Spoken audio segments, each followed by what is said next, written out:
কে সঠিক ছিল কে বেঠিক। দুনিয়ার জীবনে সব কিছুর প্রমাণ হবে না এবং সব কিছুর ফয়সালাও দুনিয়াতে হবে না। আমরা আগে ভাবতাম যে কিয়ামতের মাঠের কি প্রয়োজন ছিল, বিপদের মধ্যে আছি আমরা, কিয়ামতের মাঠের কি দরকার ছিল, উঠতে হবে 500 বছর, অন্য হাদিসে এসেছে 50,000 বছর দাঁড়িয়ে থাকতে হবে, ঘাম ঝরতে থাকবে, আমল নামা, ডান হাত বাম হাত, পুলসিরাত, মিজান, কত সমস্যা। কি প্রয়োজন ছিল কিয়ামতের মাঠের? যত দিন যাচ্ছে এবং যত বিশ্বকে চিনতে শিখেছি তত বুঝতে পারছি যে কিয়ামতের মাঠ আছে বলেই কোনো জালেম জুলুম করে পার পাবে না। ভাগ্য ভালো যে কিয়ামতের মাঠটা আছে, এই কারণেই কোনো মাজলুমের অধিকার খর্ব হবে না ইনশাআল্লাহ। সবকিছুর ফয়সালা দুনিয়াতে হবে না, আপনি সবকিছু দুনিয়াতে ডিল করতে পারবেন না। যাই হোক, সূরা হাক্কার মধ্যে বলা আছে 8 জন ফেরেশতা আরশে আজিম টেনে নিয়ে আসবে কিয়ামতের মাঠে। যে প্রসঙ্গে কথাটা বলতে চাচ্ছি সেটা হচ্ছে আল্লাহ পাক এই কিয়ামতের মাঠে 7 শ্রেণীর মানুষকে আরশের ছায়ায় ছায়া দিবেন। খুশি হলেন না? কিয়ামতের মাঠে আল্লাহ পাক 7 শ্রেণীর মানুষকে এই আরশের ছায়ায় ছায়া দিবেন। আমরা কি তাদের অন্তর্ভুক্ত হতে চাই? চান না? এই হাদিসটা এসেছে সহিহ বুখারীর মধ্যে 660 নম্বর হাদিস, সহিহ মুসলিমের মধ্যে হাদিসটা আছে। আবু হুরায়রা রাদিয়াল্লাহু আনহু থেকে বর্ণিত, নবী করিম সাল্লাল্লাহু আলাইহি ওয়াসাল্লাম বলেছেন, সাবআতুন, 7 শ্রেণীর মানুষ, ইউযিল্লুহুমুল্লাহু ইয়াওমাল কিয়ামাহ ইয়াওমা লা যিল্লা ইল্লা যিল্লুহ। কিয়ামতের মাঠে 7 শ্রেণীর মানুষকে আল্লাহ পাক তার আরশের ছায়ায় ছায়া দিবেন, যেদিন এই ছায়া ব্যতীত অন্য কোনো ছায়া থাকবে না। তার প্রথম শ্রেণী হচ্ছে ইমামুন আদিল, ন্যায়পরায়ণ বাদশা, যেটা এই বিশ্বে খুঁজে পাওয়া খুব দুষ্কর। কারণ ন্যায় বিচার প্রতিষ্ঠা করাটাও দুষ্কর। ঠিক তো বলছেন? কয়েকটা কথা আপনাদেরকে শোনাই। যখন একটা কওমের জনগণ মাপে কম দেয়, মিথ্যা কসম করে পণ্য বিক্রি করে এবং পণ্যকে মজুত করে মানুষকে কষ্ট দেয়, আল্লাহ পাক ওই কওমের উপরে দুর্ভিক্ষ চাপিয়ে দেন। অপরাধ কে করেছে এখানে? শাসক না জনগণ? নিজে ভালো হন, নিজে ভালো হন, সব ঠিক হয়ে যাবে ইনশাআল্লাহ। একটা হাদিসে এসেছে, যখন জনগণের মধ্যে অশ্লীলতা বেড়ে যায়, বেহায়াপনা বেড়ে যায়, বেপরদামি বেড়ে যায়, আল্লাহ রাব্বুল আলামিন তখন এমন কিছু রোগ ব্যাধি পাঠান যেগুলো আগে ছিল না। এই বেহায়াপনা কে করছে? আমি না আপনি? কেউ চাপিয়ে দিচ্ছে বেহায়াপনা? বেপরদা চলছে কারা? আমার মা বোনেরাই তো। আমরা কি আমাদের ঘরকে ঠিক করতে পেরেছি? আল্লামা তাকি উসমানী হাফিজাহুল্লাহ তিনি একটা বই লিখেছেন, তাসকিয়া তাসাউফ। এই বইটার মধ্যে একটা আয়াত এনেছেন, সূরা মাইদার একটা আয়াত। এই একটা আয়াত দিয়ে পুরো বইটা শেষ করেছেন। ইয়া আইয়ুহাল্লাযীনা আমানু আলাইকুম আনফুসাকুম, হে মুমিনগণ, তোমরা নিজেদের নফসের খবর নাও, আগে নিজের নফসকে আগে ঠিক করো, নিজে পরিশুদ্ধ হও। লা ইয়াদুররুকুম মান দাল্লা ইন ইহতাদাইতুম, তোমরা যদি হেদায়েতের উপরে থাকো তাহলে যারা পথভ্রষ্ট হয়ে যাচ্ছে এরা তোমাদের কোনো ক্ষতি করতে পারবে না। নিজে ঠিক হতে হবে আগে, তারপরে মানুষের দিকে আঙ্গুল তুলতে হবে। আল্লাহ পাক আমাদের সবাইকে যার যার জায়গা থেকে সংশোধিত হওয়ার তৌফিক দান করুন। 1 নাম্বার হচ্ছে ন্যায়পরায়ণ শাসক, যার এই কথাটা মাথায় আসলেই আমার একজনের নাম মনে আসে। তার নাম হচ্ছে ওমর ইবনুল খাত্তাব রাদিয়াল্লাহু আনহু। তার নাম তো শুনেছেন। কত নাম্বার খলিফা ছিলেন? কত নাম্বার? 2 নাম্বার। কত বছর ইসলামিক শাসন চালিয়েছেন? কত বছর বলেন? বলেন? 10 বছর। এই 10 বছরে মুসলিমরা অর্ধ বিশ্ব শাসন করেছিল। একদম আফ্রিকা থেকে শুরু করে চায়না পর্যন্ত পুরো অর্ধবিশ্ব মুসলিমদের নখদর্পণে ছিল। ওমর রাদিয়াল্লাহু আনহু এই মাটির তখতে শুয়ে খেজুর গাছের নিচে ঘুমিয়ে অর্ধবিশ্ব শাসন করেছে। ন্যায় বিচার কয়েকটা দেখাচ্ছি। ইমামুন আদিলের বৈশিষ্ট্য, তার ছেলে মদ পান করেছিল, শুনেছেন না? ওমর রাদিয়াল্লাহু আনহু ছেলে মদ পান করেছে, কাজী দৌড়া দিচ্ছে 40টা দৌড়া। কাজী একটু আস্তে আস্তে দৌড়া দিচ্ছিল। ওমর রাদিয়াল্লাহু আনহু এটা দেখে নিজের হাতে সেই চাবুক তুলে নিয়ে নিজে মারা শুরু করলেন। 40টা দৌড়া পার হওয়ার আগেই ছেলে স্পট ডেড। এরপরে বাকি যে দৌড়াগুলো ছিল এই দোররাগুলো তিনি ছেলের কবরের উপর মেরেছেন। ইমামুন আদিল। রাতের বেলা যাচ্ছেন, বাচ্চার কান্নার শব্দ।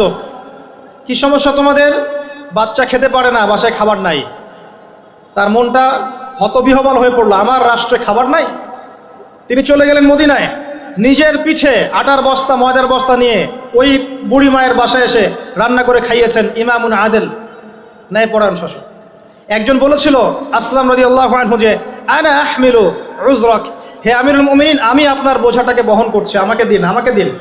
তখন তিনি বলছেন হাল আনতা তাহমিলু উযরি ইয়াউমাল কিয়ামাহ, তুমি কি কিয়ামতের মাঠে আমার বোঝা বহন করবে? এ হচ্ছে ইমামুন আদিল। আবু বকর সিদ্দিক বিশাল দায়িত্ব পালন করার পরেও ফজরের নামাজের পর কোথায় জানি চলে যেতেন। ওমর রাদিয়াল্লাহু আনহু ফলো করছেন, কোথায় যান প্রতিদিন ফজরের পরে। একদিন দেখলেন তিনি অনেক দূরে একটা পাহাড়ের গুহায় ঢুকে যাচ্ছেন। তিনি সেখানে ঢুকলেন, কিছুক্ষণ পর বের হলেন। ওমর রাদিয়াল্লাহু আনহু তাকে এড়িয়ে সেই গুহায় ঢুকলেন। দেখলেন সেখানে একটা অন্ধ বুড়ি বাস করে। জিজ্ঞাসা করলেন, আপনি কি জানেন আপনার কাছে কে আসে প্রতিদিন? সেই বুড়ি বলেন, না, আমি তো জানি না আমার কাছে কে আসে প্রতিদিন সকালে, শুধু এতটুকু জানি সে এসে আমার ঘরের সব কাজকর্ম করে দিয়ে তারপর চলে যায়। আবু বকর সিদ্দিক রাদিয়াল্লাহু আনহু কথা বলছে। বলতে গেলে শেষ করতে পারবো না, আমার টপিক অনেক লম্বা হয়ে যাবে। এতটুকু শুনেন, ন্যায় বিচার করার জন্যে ইসলামী মানদণ্ড নয়। একজন মানুষ যদি অমুসলিমও হয় সে ন্যায় বিচার করতে পারে যদি মনুষ্যত্ব থাকে। একজন মানুষের যদি মনুষ্যত্ব থাকে সে মুসলিম না হয়েও ন্যায় বিচার প্রতিষ্ঠা করতে পারে। দলিল নেবেন, মক্কায় যখন সাহাবীদের উপর নির্যাতন করা হচ্ছে, প্রথম কোথায় সাহাবীরা হিজরত করেছিলেন বলেন তো দেখি? আবিসিনিয়ায়, রাইট, আবিসিনিয়ায়। আবিসিনিয়া হচ্ছে ইরিত্রিয়া, ইথিওপিয়া, এই জায়গা। এখানে একজন বাদশাহ ছিলেন, তার নাম কি? বাদশাহ বলতে পারবেন? বাদশাহ নাজাশী, রাইট, বাদশাহ নাজাশী। এই বাদশাহ ছিলেন একজন খ্রিস্টান, নাসারা, খ্রিস্টান। নবী সাল্লাল্লাহু আলাইহি ওয়াসাল্লাম সাহাবীদেরকে বলছেন, তোমরা বাদশাহ নাজাশীর রাষ্ট্রে চলে যাও, তার রাজ্যে কেউ জুলুমের শিকার হয় না, সে কিন্তু মুসলিম না। আমি কি বুঝাতে পারছি ভাই? ন্যায় বিচার করার জন্য ইসলাম কবুল করতে হবে শর্ত নয়, আপনি অমুসলিম হয়েও ন্যায় বিচার করতে পারেন। আর ইসলাম তো ন্যায় বিচারের জাজল্যমান মানদণ্ড, এটা তো অন্য বিষয়। যাই হোক, আমি লম্বা করছি না। আরশের ছায়ায় ছায়া পাবে প্রথম শ্রেণীর মানুষ যারা ইনসাফ এবং ন্যায় বিচার প্রতিষ্ঠা করতে পেরেছে। আল্লাহ পাক আমাদের যে যেখানে দায়িত্বে আছে, আমরা দোয়া করি মন থেকে, আল্লাহ পাক সবাইকে ন্যায় বিচার করার তৌফিক দান করে। 2 নম্বর শ্রেণী যারা আরশের ছায়া ছায়া পাবে তারা হচ্ছে ওয়াশাবুন, এমন যুবক নাশআ ফি ইবাদাতিল্লাহি তাআলা, যে ব্যক্তি আল্লাহর ইবাদতে তার যৌবনকালকে কাটিয়ে দিয়েছে। এই সুযোগটা কি আপনার সামনে নাই? আমার সামনে নাই? আল্লাহর জন্য জীবন কাটিয়ে দেওয়ার মানে কি? আপনি কালিমা শিখবেন, তাওহীদ শিখবেন, শিরক কাকে বলে শিখবেন, সুন্নত বেদাত শিখবেন, হালাল হারাম শিখবেন, ফরজ ওয়াজিব সুন্নত মুস্তাহাব শিখবেন, 5 ওয়াক্ত নামাজ পড়বেন, দ্বীনের জ্ঞান অন্বেষণ করবেন, কোরআন তেলাওয়াত করবেন নিয়মিত, আল্লাহর জিকির আজগার করবেন, হালাল একটা রিজিকের ব্যবস্থা করবেন, আদর্শ একটা পরিবার করবেন। এই তো, আল্লাহ কি আপনার কাছে বেশি কিছু চান? যুব সমাজকে আল্লাহ পাক বলেছেন যে তারা যদি তাদের যৌবনকালটাকে আল্লাহর পথে বিলিয়ে দিতে পারে, আল্লাহ পাক আরশের ছায়া ছায়া দিবেন ইনশাআল্লাহ। আর কিয়ামতের মাঠে যে 5টা প্রশ্ন হবে, এক্সট্রা 5টা প্রশ্ন, তার মধ্যে দ্বিতীয় প্রশ্ন হচ্ছে তুমি তোমার যৌবনকাল কোন কাজে ব্যয় করেছিলে। প্রশ্ন হবে ইন টোটাল 8টা। কয়টা? 8টা। 3টা প্রশ্ন কবরে আর 5টা প্রশ্ন হাসরে। আমরা মনে করি যে 3টাই প্রশ্ন হবে হয়তোবা, প্রশ্ন হবে 8টা। 3টা কবরে, 5টা হাসরে। কবরের 3টা আপনারা জানেন, মান রব্বুক, যদি কেউ দুনিয়াতে আল্লাহর সাথে শিরিক করে থাকে সে উত্তর দিতে পারবে না, যদি তওবা না করে মারা যায়। মা দীনুক, যদি ইসলামকে ঠাট্টা হাসি তামাশার ছলে গ্রহণ করে তাহলে এই প্রশ্নের উত্তর দিতে পারবে না। মান নবিয়ুক, নবীর সুন্নাহ মতো না চললে এই উত্তর দিতে পারবে না। এরপরে হাসরের মাঠে গিয়ে প্রথম প্রশ্ন, তোমার সারা জীবন কোন কাজে ব্যয় করেছো। যদি সারাটা জীবন আমরা কোরআন সুন্নাহ মতো চলি, ইনশাআল্লাহ উত্তর দিতে পারবো, ইনশাআল্লাহ। দ্বিতীয় প্রশ্ন, সারা যৌবন কোন কাজে ব্যয় করেছো, স্পেশালি যৌবন সম্পর্কে প্রশ্ন। আর এই যৌবনটা আল্লাহর পথে বিলিয়ে দিলে পরে আপনি আরশের ছায়া ছায়া পাবেন ইনশাআল্লাহ। 3 নম্বর প্রশ্ন হবে সম্পদ কোন পথে উপার্জন করেছো, কোন পথে ব্যয় করেছো। কোন পথে উপার্জন করেছো প্রশ্ন নাম্বার 3, আর কোন পথে ব্যয় করেছো প্রশ্ন নাম্বার 4। আর 5 নাম্বার হচ্ছে ইলম অনুযায়ী আমল করেছিলে কিনা, জানা অনুযায়ী আমল করেছো কিনা, এটা 5 নাম্বার প্রশ্ন। এই 5টা হচ্ছে হাসরের মাঠের স্পেশাল প্রশ্ন, যার মধ্যে 2 নাম্বারটা হচ্ছে যৌবনকাল সম্পর্কে, তোমার যৌবন কোন কাজে ব্যয় করেছো। প্রিয় ভাইরা, যৌবনকালে প্রথম নসিহত করব 5 ওয়াক্ত নামাজ পড়েন ভাই। আল্লাহর ওয়াস্তে 5 ওয়াক্ত নামাজ পড়েন, নামাজটাকে ছাড়েন না। আর যাই করেন নামাজটা ছাড়েন না। নামাজ আপনাকে অন্য সমস্ত পাপ থেকে দূরে রাখবে ইনশাআল্লাহ তাআলা। মহিলাদের নামাজ নাই, ছেলেদের সারা জীবন কিছু ছেলে নামাজ পড়ে না, ছেলেদের নামাজ নাই এমন কোনো হিস্ট্রি পাওয়া যায় না কোরআন সুন্নাহয়। মহিলাদের কিছু কিছু দিন নামাজ নাই, এটা দলিল পাওয়া যায়। পুরুষ মানুষের নামাজ নাই এমন দলিল পাওয়া যায় না। কি করবেন? 5 ওয়াক্ত নামাজ জামাতে পড়ার চেষ্টা করবেন। যদি জামাত না পান কমপক্ষে বাসায় পড়বেন। যদি ঘুমিয়ে থাকেন, ঘুম থেকে উঠে দেখলেন নামাজের ওয়াক্ত চলে গেছে, কাজা করবেন। যদি মুসাফির হন তাহলে কসর করবেন। কোন সময় নামাজ বাদ? কোনো সময় নামাজ বাদ নাই। যুদ্ধ হচ্ছে মুসলিমদের সাথে অমুসলিমদের, কথার কথা। যুদ্ধ করছে যারা, আজানের ওয়াক্ত হয়ে নামাজের ওয়াক্ত হয়ে গেছে, এক শ্রেণী যুদ্ধ করবে, এক শ্রেণী নামাজ পড়বে। আবার যারা যুদ্ধ করা হয়ে গেছে এরা পিছনে চলে আসবে, আবার নামাজি ব্যক্তিরা সামনে চলে যাবে, নামাজ পড়, মাফ নাই কোনো। আপনাকে ধাওয়া করেছে কেউ শত্রুপক্ষ, ইশারায় তখন নামাজ পড়তে হবে। জীবনে নামাজ পড়েন নাই অনেক দিন, আপনি হিসাব করেছেন এত ওয়াক্ত নামাজ আমি পড়ি নাই, পড়তে হবে, তওবা করতে হবে। আল্লাহ পাক তওবা কবুল করলে মাফ করে দিতে পারেন, কিন্তু সবচেয়ে ভালো হবে আপনার নামাজটা হিসেব করে পড়ে ফেলা। এটাই সবচেয়ে ভালো মত আমার কাছে মনে হয়। নামাজের কোনো মাফ নাই। নামাজ আমরা পড়ি অনেকে 3G 4G স্পিডে। এই নামাজ আদায়কারীদের জন্য আল্লাহ পাক ধ্বংসের কথা বলেছেন। আল্লাহ পাক বলেছেন ফাওয়াইলুল লিল মুসাল্লিন, এক শ্রেণীর মানুষ যারা নামাজ পড়ে তাদের জন্যও ধ্বংস। এক শ্রেণীর মানুষ যারা নামাজ পড়ে তাদের জন্যও ধ্বংস। কারা? তারা আল্লাযীনা হুম আন সালাতিহিম সাহুন, যারা নামাজের ওয়াক্ত, নামাজের পদ্ধতি, নামাজের ইহসান, খুশু খুজু এগুলো সম্পর্কে ওয়াকেফাল নয়, গাফেল। নামাজের ওয়াক্তের খেয়াল নাই, পদ্ধতির খেয়াল নাই, ধীর স্থিরতার খেয়াল নাই, নিজের মন গড়া নামাজ পড়ছে। এবং 5G নামাজ, রুকু পাইলে সেজদা পাওয়া যায় না, সেজদা পাইলে আবার তাশাহুদ পাবেন না। এইসব নামাজ যারা পড়ে তাদের জন্য ধ্বংসের কথা বলা হয়েছে। দেখেন, নামাজ সমস্ত পাপ থেকে দূরে রাখবে, কিন্তু নামাজ পড়ার পরেও যদি আমরা পাপে লিপ্ত থাকি বুঝতে হবে নামাজে ত্রুটি হচ্ছে। আমার পরামর্শ, নামাজে যা পড়ছেন এটার অর্থটাকে বোঝার চেষ্টা করেন।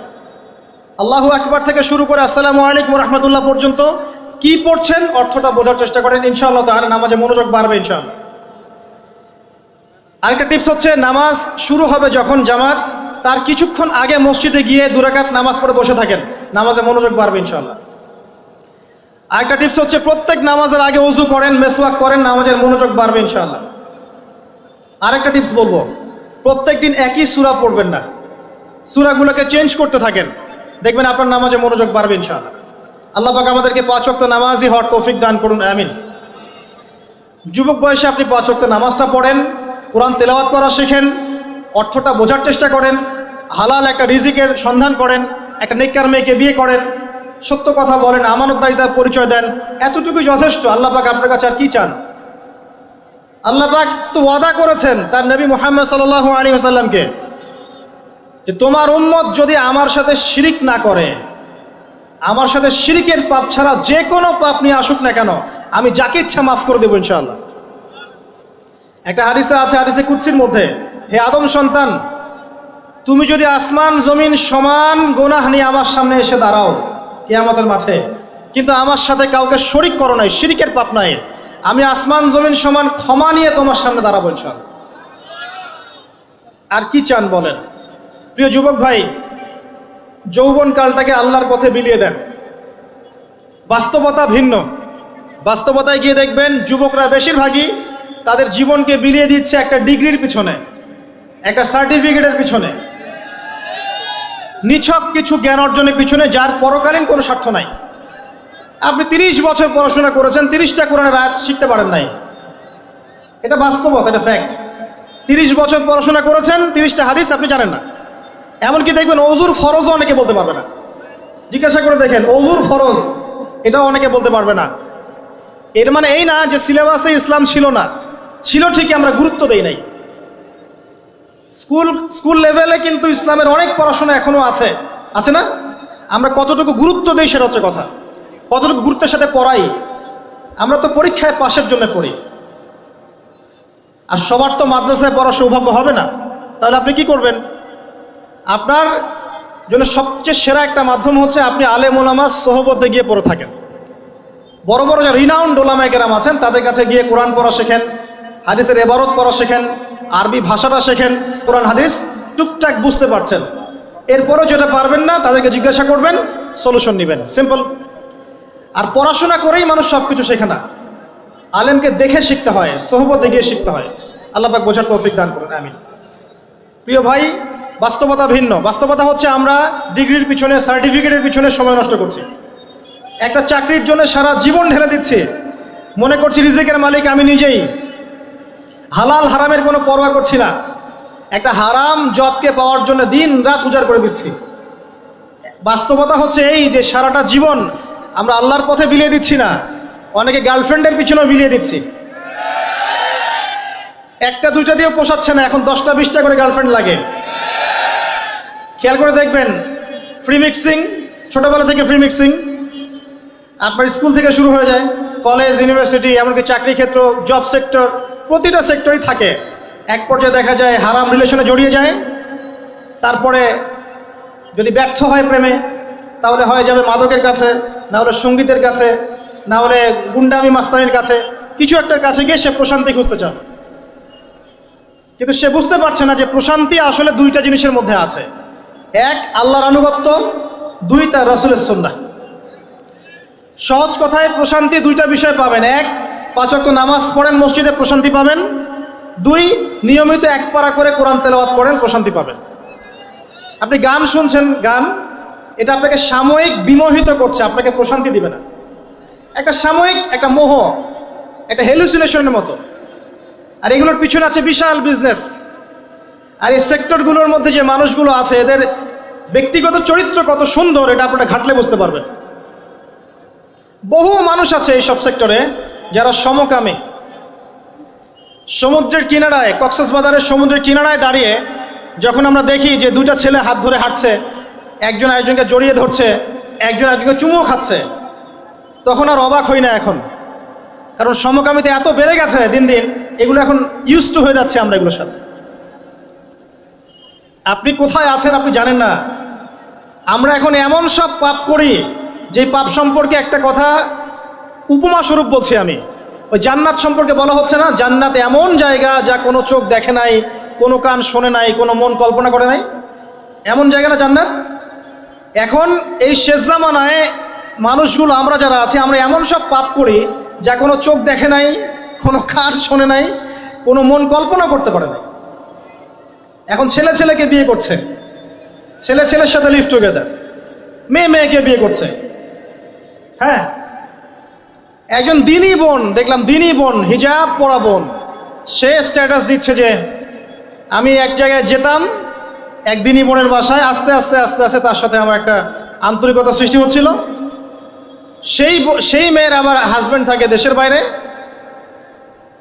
তো ছলে বলে কৌশলে সে কখনো এই মেয়ের গায়ে হাত দেয়, কখনো এটা করে, কখনো সেটা করে। সে বলে আমি তালিমে যাওয়া বাদ দিয়ে দিলাম।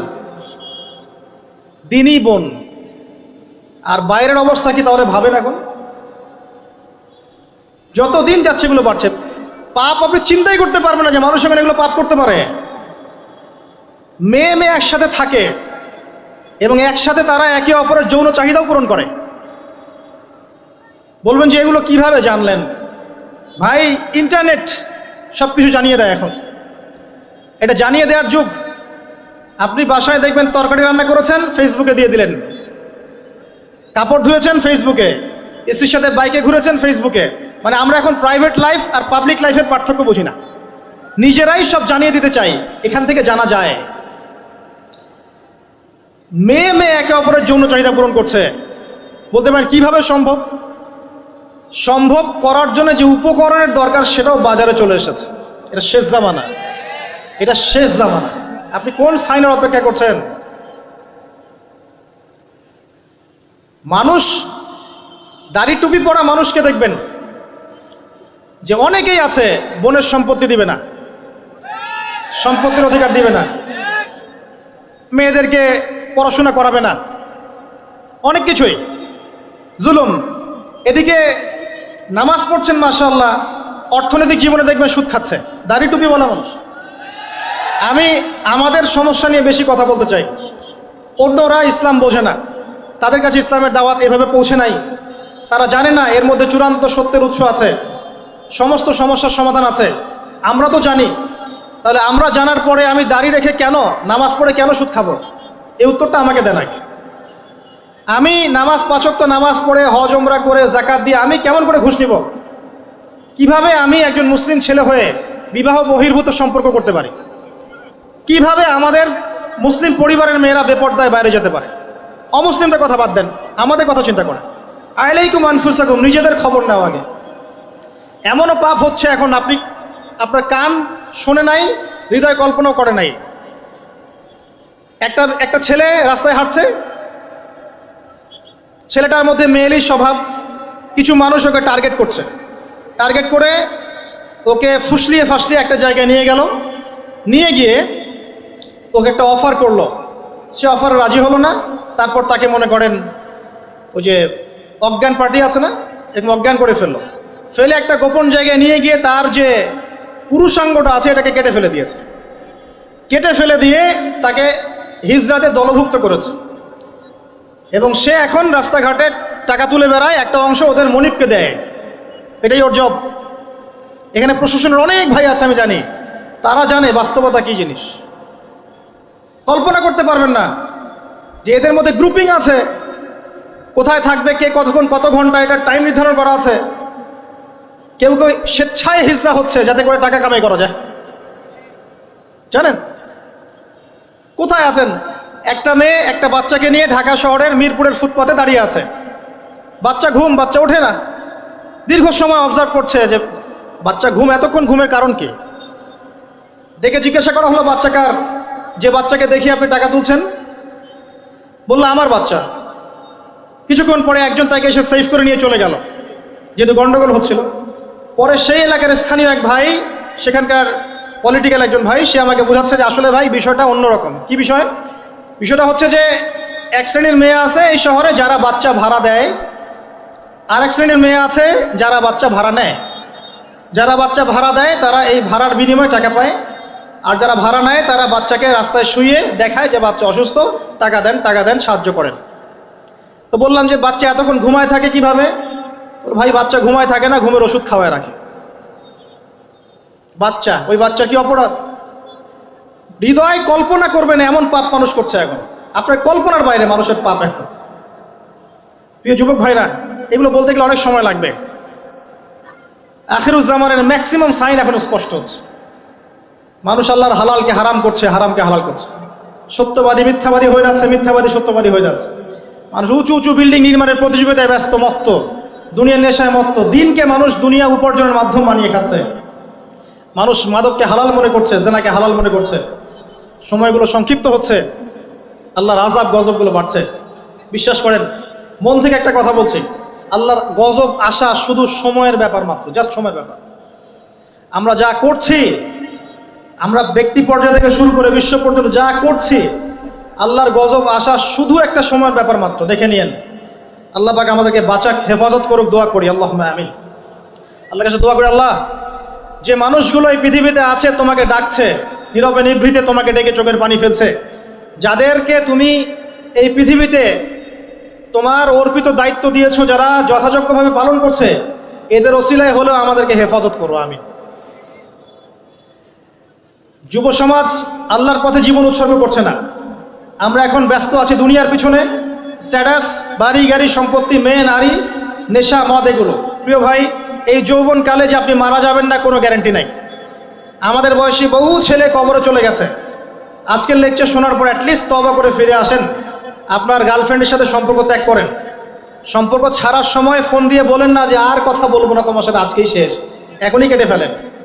যদি আজকে বলতে চান যে আর কথা হবে না, লেকচার শুনে আসছি, তওবা করব, তোমার সাথে আমার কোনো সম্পর্ক নাই, তাহলে এই সম্পর্ক আর শেষ হবে না, চলতেই থাকবে। একদম ডিলিট করে ফেলেন।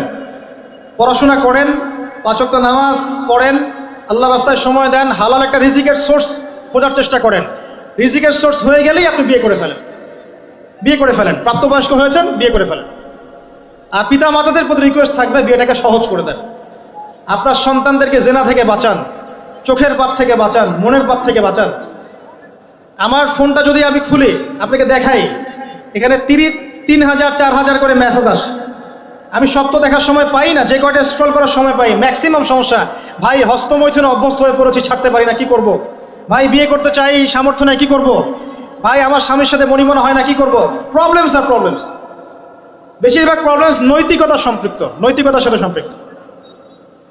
যখন আপনি দিনের কাজে ব্যস্ত থাকবেন, দুনিয়ার বিষয়গুলো আপনার কাছে তুচ্ছ মনে হবে, তখন দেখবেন এইসব সমস্যা আপনার সাথে নাই। আপনি দিব্যি নামাজ পড়ছেন, রোজা রাখছেন, কোরআন তেলাওয়াত করছেন, দাওয়াতি কাজ করছেন, আপনি ভালো থাকবেন। একটা রিজিকের সোর্স বের করার চেষ্টা করেন, একটা নেককার মেয়েকে বিয়ে করে ফেলেন। এই জায়গায় অস্থির হয়ে সিদ্ধান্ত নেবেন না। একদিন বলেছি এক লেকচারে, আবার বলছি, বোরখাওয়ালা মেয়ে দেখলেই পাগল হয়ে যায় না। ঠিক তো বলছেন? সব বোরখার পিছনে প্রকৃত দিনদারিতা কিন্তু থাকে না। প্রথম কথা হচ্ছে আপনাকে আল্লাহর কাছে চাইতে হবে, এই দোয়াটা করতে হবে, রব্বানা হাবলানা মিন আজওয়াজিনা ওয়া যুররিয়াতিনা কুররাতা আয়ুন ওয়াজআলনা লিল মুত্তাকিনা ইমামা। এই দোয়াটা করতে থাকতে হবে। আল্লাহ পাক দেখবেন ইনশাআল্লাহ একজন নেককার স্ত্রী আপনাকে দান করেছেন ইনশাআল্লাহ। আরেকটা টিপস, নিজের চরিত্রকে ভালো রাখেন, আল্লাহ পাক আপনাকে উত্তম চরিত্রের মেয়ে দিবেন ইনশাআল্লাহ। নিজের চরিত্রকে ভালো রাখবেন না, আশা করতে যায়েন না যে একজন কুমারী পুণ্যবতী স্ত্রী আপনার ঘরে চলে আসবে, এটা আশা করতে যায়েন না। আল্লাহ পাক কিন্তু ন্যায় বিচার করেন। আকিফাউন কিরাম। প্রিয় ভাইয়েরা, আমরা আরশের ছায়া পেতে চাই না? যুবক ভাইদের প্রতি অনুরোধ থাকবে, সমস্ত পাপগুলোকে ছেড়ে দেন, মাদক ছেড়ে দেন। মাদক আপনাকে কোনো সুখ দিবে না। এই ফ্রেন্ড সার্কেলকে দেখানোর জন্য স্মার্টনেস মনে করে সিগারেট টানতে যায় না, ওখান থেকে আপনি ইয়াবাতে চলে যাবেন, ওটা প্রথম ধাপ। এখন ওই যে প্রশাসন কিছু মাদক ধরছে, LSD না সামথিং লাইক এরকম নাম, যেগুলো ইয়াবার চেয়ে বেশি ভয়ঙ্কর, সেগুলো আমাদের দেশে ঢুকে গেছে। যতক্ষণ পর্যন্ত আমরা আমাদের যুবকদের নৈতিক চরিত্র ঠিক করতে পারবো না, আইন দিয়ে সব সমস্যার সমাধান করা যাবে না। এটা কখনো হয় না। মানুষকে পিটিয়ে, জেল দিয়ে, শুলি দিয়ে, ফাঁসি দিয়ে সবসময় সমস্যার সমাধান হয় না। ভিতরের নৈতিকতার পরিবর্তন দরকার আছে। একটা জাতিকে যদি আমরা একটা ইতিহাস শেখাতে চাই, সবসময় সেই ইতিহাসের চর্চা করতে হয় না? চর্চা করতে করতে করতে করতে ওটা মাথায় ইনস্টল হয়ে যায়। ঠিক একইভাবে যদি আমি চাই যে এরা নৈতিকভাবে সৎ হোক, তাহলে নৈতিকতার চর্চা বাড়াতে হবে। আস্তে আস্তে দেখবেন ইনশাআল্লাহ তাআলা তাদের মনের মধ্যে আল্লাহর ভয় ঢুকে যাবে।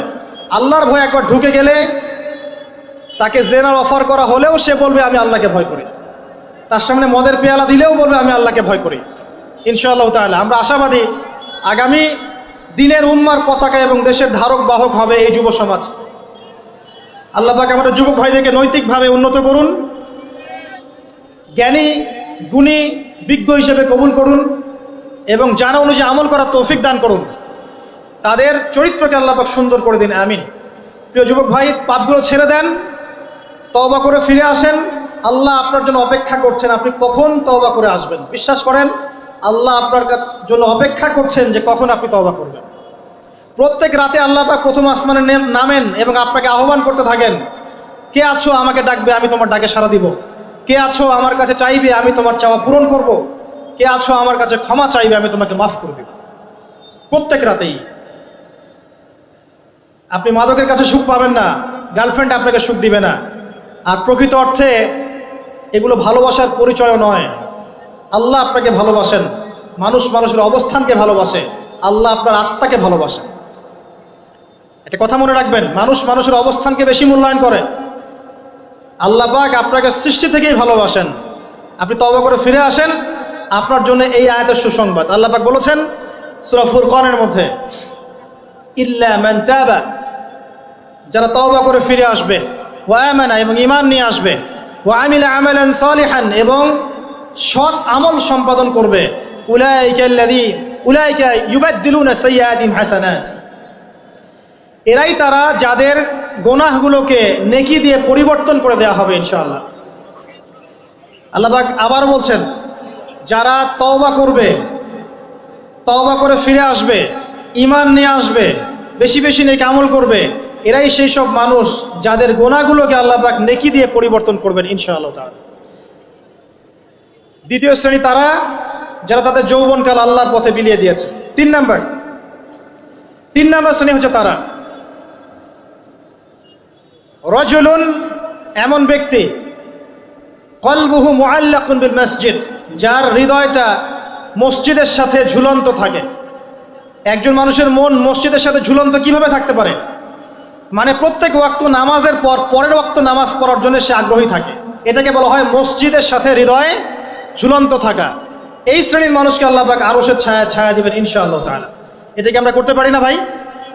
আল্লাহ পাক আমাদেরকে তৌফিক দান করুন, আমিন। 4 নম্বর শ্রেণী রাজুলান, এমন দুইজন ব্যক্তি, হোক নারী বা পুরুষ, তাহাব্বা ফিল্লাহ, যারা একে অপরকে আল্লাহর জন্য ভালোবাসে, একে অপরকে আল্লাহর জন্য ভালোবাসে, দুনিয়ার স্বার্থে নয়, আল্লাহর জন্য, দ্বীনের স্বার্থে ভালোবাসে। ইজতামা আলাইহি ওয়া তাফাররাকা আলাইহি, একত্রিত হয় তারা আল্লাহর জন্য, বিচ্ছিন্ন হয় আল্লাহর জন্য। অতএব যাকে ভালোবাসতে চান আল্লাহর জন্য ভালোবাসেন। আপনার স্ত্রী, আপনার সন্তান, আপনার বাবা, আপনার মা, যাকে ভালোবাসেন, মহব্বত করেন, আল্লাহর জন্য করেন। লা নুরিদু মিনকুম জাযাআন ওয়ালা শুকুরা, আমরা তোমাদের কাছে কোনো জাযাও চাই না, কোনো প্রতিদানও চাই না, শুধু আল্লাহর চেহারা চাই, আল্লাহর সন্তুষ্টি চাই। আল্লাহ পাক আমাদেরকে আল্লাহর জন্য ভালোবাসার তৌফিক দান করুন। যখন আপনি মানুষের কাছে কিছু আশা করবেন, তখন আপনি পদে পদে কষ্ট পাবেন। আশাবাদ দিয়ে আল্লাহর জন্য ভালোবাসেন, ইনশাআল্লাহ তাআলা দেখবেন আল্লাহ পাক আপনাকে কবুল করেছেন, আমিন। এরপরে রাজুলুন, এমন ব্যক্তি, ভালো করে শুনেন, রাজুলুন এমন ব্যক্তি দাআতহু ইমরাতুন যাত মানসাবিন ওয়া জামাল, এমন একজন ব্যক্তি যাকে সুন্দরী উচ্চ বংশের কোনো মেয়ে জেনার জন্য আহ্বান করেছে। এমন একজন ব্যক্তি যাকে সুন্দরী উচ্চ বংশের কোনো মেয়ে জেনার জন্য আহ্বান করেছে, বা আপনাদের ভাষায় যে আমার সাথে অ্যাফেয়ার করবি, আমার সাথে চা খাবি, আমার সাথে কফি খাবি, আমার সাথে ঘুরতে যাবি, এই টাইপের অফার করেছে আর কি, আমার সাথে আজকে থাক, এই টাইপের। সেই ব্যক্তি বলছে ইন্নী আখাফুল্লাহ, আমি আল্লাহকে ভয় করি। এই ব্যক্তিকে আল্লাহ পাক আরশের ছায়া দিবেন ইনশাআল্লাহ। পারা যাবে এটা ইনশাআল্লাহ? এই কথাটা একজন নবী বলেছিলেন, তার নাম কি? ইউসুফ আলাইহিস সালাম। এই সূরার মধ্যে সবচেয়ে বড় যে মিস্টেকটা আমরা করি সেটা হচ্ছে আমরা ইউসুফ আলাইহিস সালামের চেহারা সৌন্দর্য নিয়ে কথা বলি, তাই না? তিনি অনেক সুদর্শন ছিলেন ইত্যাদি ইত্যাদি। তার চেহারার সৌন্দর্য চাইতে তার আখলাক অনেক বেশি সুন্দর ছিল, এটা আমরা ভুলে যাই। ইউসুফ আলাইহিস সালামের আখলাক বা চেহারার যে আখলাক অনেক অনেক বেশি সুন্দর ছিল। আল্লাহ পাক আমাদেরকে তার মতো চরিত্র লালন করার তৌফিক দান করুন। এটা হচ্ছে এক শ্রেণীর মানুষ যাদেরকে আরশের ছায়া দেওয়া হবে। আর এক শ্রেণী হচ্ছে রাজুলুন যাকারাল্লাহ খালিয়ান, এমন একজন ব্যক্তি যে আল্লাহকে নীরবে নিভৃতে স্মরণ করে, গোপনে আল্লাহকে স্মরণ করে, কেউ দেখছে না, সে গোপনে আল্লাহকে স্মরণ করে। ফাফাদাত আইনাহু, তার চোখ দিয়ে ঝরঝর করে পানি পড়তে থাকে। প্রিয় ভাইরা, মনে করতে পারেন লাস্ট কবে আমরা আল্লাহকে স্মরণ করে কেঁদেছি? মনে পড়ে? রমজান মাসে কারা কারা আল্লাহকে স্মরণ করে কেঁদেছেন? হাত তোলেন দেখি। মাশাআল্লাহ, আলহামদুলিল্লাহ। আল্লাহকে স্মরণ করে যারা কাঁদতে পেরেছে তাদের জন্য সুসংবাদ, ওই চোখ জাহান্নামের আগুন দেখবে না যেই চোখ দিয়ে আল্লাহর ভয়ে, আল্লাহর স্মরণে অশ্রু প্রবাহিত হয়েছে। খুশি হননি? সেই চোখ জাহান্নামের আগুন দেখবে না যেই চোখ আল্লাহর ভয়ে কেঁদেছে। আল্লাহ পাক আমাদেরকে তার ভয়ে কাঁদার তৌফিক দান করুন, আমিন। আর সর্বশেষ একজন ব্যক্তি রাজুলুন তাসাদ্দাকা বিসাদাকাতিন, এমনভাবে দান সাদাকা করে, ফাখফাহা, এটাকে গোপন করে রাখে, হাত্তা লা তা'লামা শিমালুহু মা তুনফিকু ইয়ামিনুহু, তার বাম হাত জানে না ডান হাত কি দান করেছে। এত গোপনে যে ব্যক্তি দান করে, এই ব্যক্তিকে আল্লাহ পাক আরশের ছায়া দিবেন ইনশাআল্লাহ। তাহলে এই 7 শ্রেণীর মানুষ যারা মহান আরশের ছায়া পাবে, অর্থাৎ বিনা হিসেবে জান্নাতে যাবে, যাদেরকে কিয়ামতের মাঠের কোনো কষ্ট স্পর্শ করবে না, আমরা কি এই 7 শ্রেণীর অন্তর্ভুক্ত হতে পারি? আল্লাহ পাক আমাদের সবাইকে তৌফিক দান করুন, আমিন। 1 নাম্বার কি ছিল? ইমামুন আদিল, ন্যায়পরায়ণ শাসক। 2 নাম্বার, এমন যুবক যে তার যৌবনকাল আল্লাহর পথে ব্যয় করেছে। 3 বলেন 3 নাম্বার কি? এমন ব্যক্তি যার হৃদয় মসজিদের সাথে ঝুলন্ত থাকে। 4 কি? এমন দুজন ব্যক্তি যারা পরস্পরকে আল্লাহর জন্যে ভালোবাসে। 5 এমন ব্যক্তি যে আল্লাহকে স্মরণ করে নীরবে নিভৃতে, চোখ দিয়ে অশ্রু প্রবাহিত হয়। 6 এমন ব্যক্তি যাকে কোনো নারী, সুন্দরী নারী আহ্বান করে জেনার জন্যে, সে বলে আমি আল্লাহকে ভয় করি। আর 7 এমন ব্যক্তি যে এত গোপনে দান সৎকা করে যে তার বাম হাত জানে না ডান হাত কি দান করেছে। আল্লাহ পাক আমাদের সবাইকে এই 7 শ্রেণীর অন্তর্ভুক্ত হওয়ার তৌফিক ইনায়াত করুন, আমিন। আর একটা ছোট্ট জিনিস শেয়ার করে আমি আলোচনা শেষ করবো ইনশাআল্লাহ। অনেক লম্বা আলোচনা করে আসলে লাভ নাই, মূল কথা অল্প। ইমাম শাফিঈ রাহিমাহুল্লাহর নাম শুনেছেন? ইমাম শাফিঈ রাহিমাহুল্লাহ বলতেন, লাউ আনজালাল্লাহু হাযিহি সূরা লাওয়াসিআতহু, আল্লাহ পাক যদি পুরো কোরআন নাজিল না করে শুধুমাত্র এই সূরাটুকু নাজিল করতেন যথেষ্ট ছিল।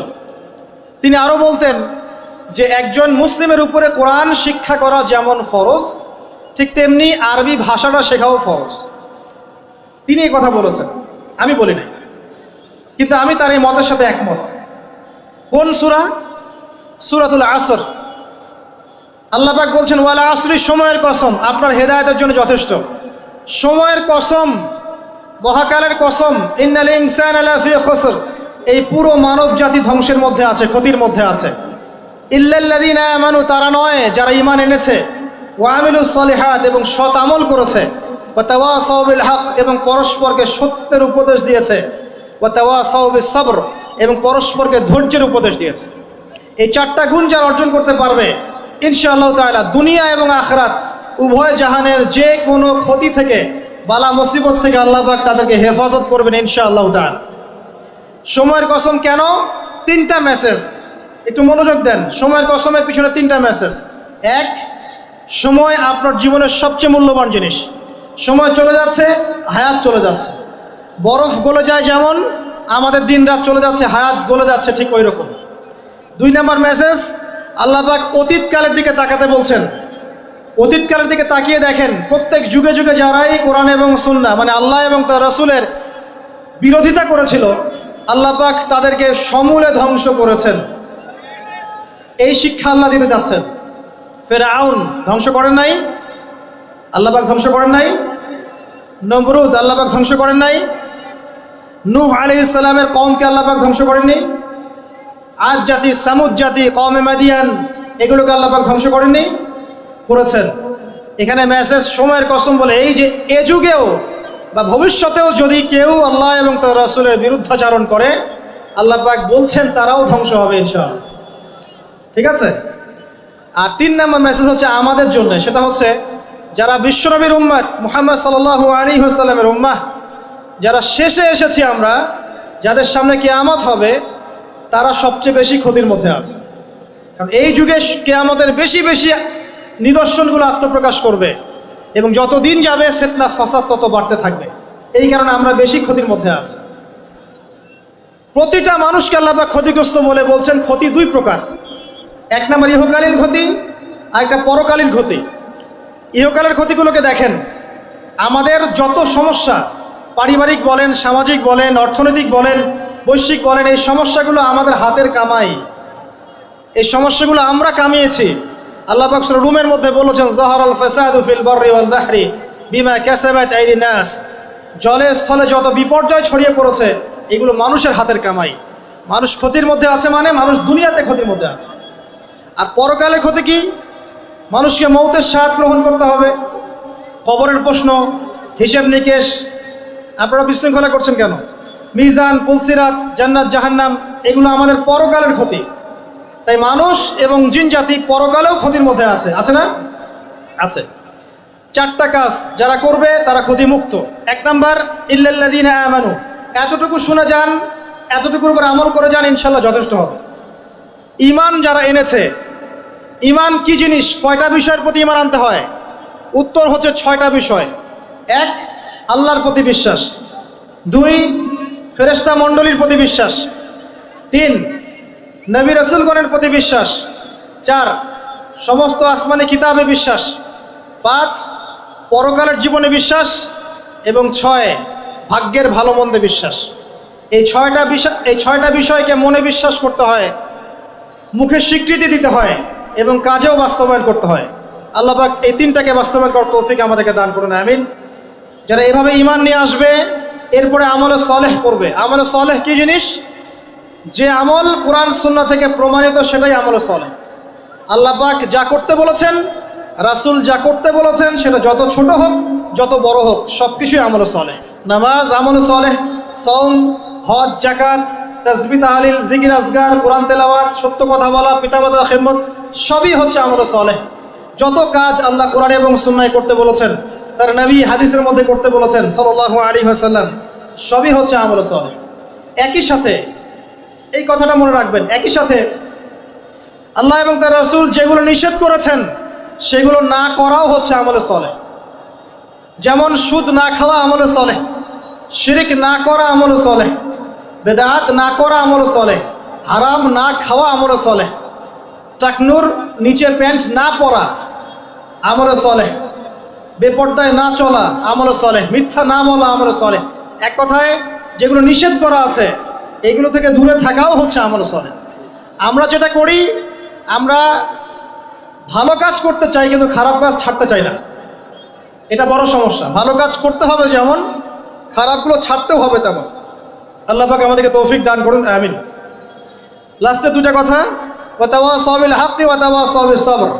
ঈমান আমলে সালেহের সাথে আর 2টো কাজ করতে হবে। হকের দাওয়াত। হকটা কি? হক কি আমার মস্তিষ্ক প্রসূত কোনো বিদ্যা, বুদ্ধি, দর্শন, মতবাদ? নাকি হক হচ্ছে আল্লাহ পাকের ওহী? কোনটা? কি বিশ্বাস করেন আপনি? হক কি আমার নিজের মন গড়া বিধান না আল্লাহর ওহী? উত্তর আমরা দিব না, উত্তর কে দিবে? উত্তর কোরআন দিবে। সূরাতুল কাহফের 29 নম্বর আয়াত পড়ে দেখবেন, আল্লাহ পাক বলেছেন, ওয়াকুলিল হাক্কু মির রাব্বিকুম। হক সেটাই যা তোমার রবের পক্ষ থেকে নাজিল হয়। সিম্পল। হক সেটাই যা তোমার রবের পক্ষ থেকে নাজিল হয়। রবের পক্ষ থেকে কি নাজিল হয়েছে? রবের পক্ষ থেকে কি নাজিল হয়েছে? কোরআন এবং সুন্নাহ কি আলাদা? আমরা কি খালি কোরআন মানবো, সুন্নাহ মানবো না? কোরআন মানবো, হাদিস মানবো না? নাকি শুধু বিশ্বাস করেন যে কোরআন মানলেই হবে, হাদিস মানার দরকার নাই? কোনটা? আল্লাহর পক্ষ থেকে কোরআন এসেছে, এর ব্যাখ্যা নবীর হাদিসও এসেছে। এই কোরআন এবং হাদিস হচ্ছে হকের চূড়ান্ত মানদণ্ড। কোরআন এবং হাদিসের সাথে যা মিলে যাবে আমরা গ্রহণ করব, কোনো সমস্যা নেই। কিন্তু কোরআন এবং সুন্নাহর সাথে যা মিলবে না, সেটা আপনি ছেড়ে দিবেন, এটাই আপনার উপর ফরজ। যেটাই কোরআন সুন্নাহর সাথে মিলবে না, আপনি ছেড়ে দিবেন। যা মিলবে আপনি নিয়ে নেবেন, কোনো সমস্যা নেই ইনশাআল্লাহ। এই হকের যারা প্রচার করে, প্রসার করে, তারা ক্ষতি থেকে মুক্ত আছে। এই হকটাকে প্রতিষ্ঠা করবেন নিজের উপরে, তারপর আপনার পরিবারে, আপনার সমাজে। আপনাকে যদি আল্লাহ পাক ক্ষমতা দেন, তখন আপনি আরও বড় পরিসরে করবেন ইনশাআল্লাহ তাআলা। আর এ বিষয়ে কোনো সন্দেহ নাই, এ বিষয়ে বিন্দু মাত্র কোনো সন্দেহ নাই যে অদূর ভবিষ্যতে পুরো বিশ্বে শুধুমাত্র কোরআন এবং সুন্নাহই থাকবে, আর কিছু থাকবে না। জাররা জাররা পরিমাণও সন্দেহ নাই এই বিষয়ে, 1 জাররা পরিমাণও না। আর 1 জাররা পরিমাণও সন্দেহ নাই যে এটাকে ডিফেন্ড করার জন্যে, ঠেকানোর জন্য ইসলামের বিরোধী শক্তি যারা আছে, এরা ওদের সর্বোচ্চ শক্তি ঢেলে দিবে, এটাও সে ঢেলে দিবে। ভিতর থেকে, বাহির থেকে, ডান থেকে, বাম থেকে, উপর থেকে, নিচ থেকে, সব দিক থেকে ঢালবে। কিন্তু জাররা পরিমাণ সন্দেহ নাই যে অদূর ভবিষ্যতে পুরো বিশ্বে শুধুমাত্র কোরআন এবং সুন্নাহই থাকবে, আর কিচ্ছু থাকবে না ইনশাআল্লাহ। এটা বিশ্বাস করছেন না? অপেক্ষা করতে থাকেন, দেখেন আল্লাহ পাক কি করেন।